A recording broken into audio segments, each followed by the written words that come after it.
Ce vœu est adressé à M. Sébastien Lecornu, Premier ministre, et à son gouvernement. Les entreprises de transport sanitaire privé assurent 24 heures sur 24 et 7 jours sur 7 le transport des personnes malades et blessées. L'aide médicale urgente, c'est la continuité des soins sur l'ensemble du territoire. Dans les zones rurales et les territoires fragilisés, elle constitue souvent le seul relais disponible entre les patients et le système de soins. La profession a su démontrer sa responsabilité face aux exigences de maîtrise des dépenses publiques de santé. Elle a engagé un plan structurant de lutte contre la fraude, développé un système de transport partagé qui représente désormais près de 30% des transports réalisés et signé avec l'assurance maladie un protocole d'économie de 150 millions d'euros. Ces efforts s'ajoutent aux 150 millions d'euros demandés aux taxis conventionnés, dont une partie affecte également ce secteur.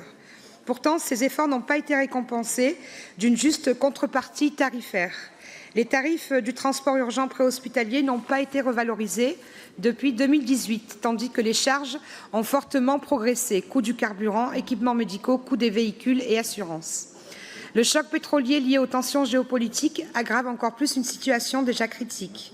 Pour des entreprises qui sortent fragilisées des crises Covid et ukrainiennes, les conséquences sont déjà visibles. Trésorerie dégradée, report d'investissement, difficultés de recrutement. Le risque de défaillance en cascade est désormais réel à court terme. Or, la disparition de ces entreprises n'aurait rien d'anodin. Elle entraînerait une désorganisation des transports du patient, un allongement des délais de prise en charge, une surcharge du SAMU et des sapeurs-pompiers et une rupture du maillage territorial dont le coût public excéderait largement celui des mesures de soutien qui pourraient être engagées aujourd'hui.